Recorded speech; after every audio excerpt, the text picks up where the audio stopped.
rainy day fund, our reserve, to over the previous years. So we had, the Langley School District had a reserve rainy day fund set up. And as we overspend, we took money out of that. So we kind of thought that would be like our own saving account. So as a district, we should forgive that, 8-point-whatever million it is, and just say, okay, time to start saving again. We had the vacation, everybody got drunk, we're back, it's time to go to work, let's start from zero and start building up. And we pay back the government part that they want, which will be a significantly lower amount of money and easier to pay back. Less detriment to the kids. So we should forgive our own debt. Are only going to increase, and not only that, but the buildings that we currently have, we may need them again. I mean, Stats Canada statistics over the last few years, we've had this in a number of different places, that our population will start to increase again. We're introducing full-time K. We may need some of these buildings that are currently lying empty to put students in. So there's nothing, I mean, if we sell them, we're never going to realize the full amount of money that we require to build a new school. So it just puts us further to debt. So keep the property we have and then use them, utilize them by leasing them out, hiring a management firm to go out like a Colliers or somebody to solicit groups that want to use the property, rent the property, lease it, and get some revenue back into the district after. Okay, thank you.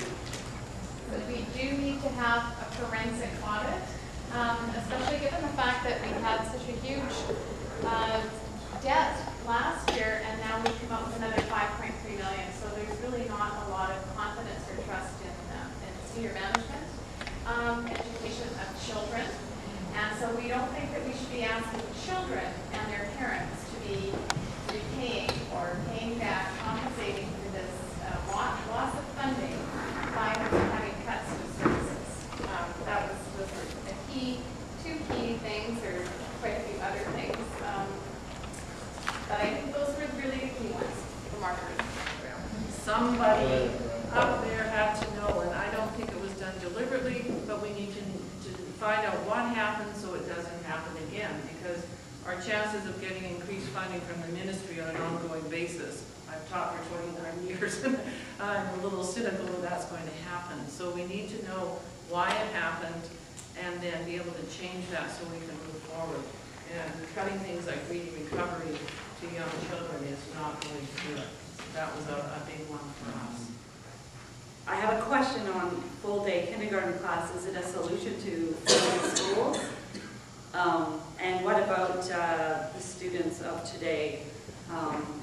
We talked about how do we fit the formula of being able to take care of identified kids. I think we felt trouble trying to find ways to solve a deficit.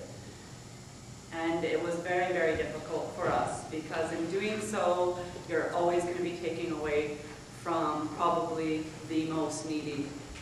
So we talked about that a lot. And transparency, we talked about that, and maybe looking at the private sector for support. We have a consensus that we felt there needed to be a real openness in communication, upholding the goal of the best for the child as a common ground, and to let go of reactive communication styles to reach a place where we incorporate each and every viewpoint to create something that really works. So we move away from the my way or nothing into what incredible potential is here with everybody's ideas and how to create that, and that is not seen in the current communication practices. And I believe that we're missing a way forward, just looking at that commonality of the very best for the child and really listening to each other. So empathetic listening, understanding what's it like for this parent and this child to have the school closed, and understanding that and saying, maybe there's another way. I think incorporating all the fantastic ideas is part of the big communication piece that's missing.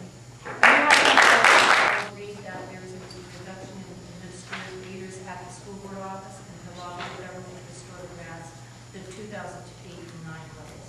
That was basically penciled. Great. Here, see the social ramifications of this, of what's happening. This place should be packed. So there's something we're not doing to get, we're not speaking the language of the typical parent because they're not hearing or they would be here. And I think the other point on top of that is, I think we have to take another step here. It's unfair to, not being a member of the Langley Teachers Association, it's unfair that the Langley Teachers Association are putting their names on this as the ones who are putting it out. I think it should be a citizens movement, not left to the Langley Teachers Association to do this. It should be a citizens movement to discuss and deal with this debt issue, whether it's an advocacy group or a special interest group that's created out of this, but it shouldn't be hung just on the teacher, because what it's doing to the Langley Teachers Association is it's putting them in, it could be putting them in a bad light with the public, and I don't think that's fair due to our teachers. Like what we need to do is as a public stand up against the debt rather than just, this thing tonight should not have been sponsored by the Langley Teachers Association, should be sponsored by the public. They're interested in education. So I think we need to talk about doing something that's going to build more than just sitting here as a group and then leave it to Langley teachers.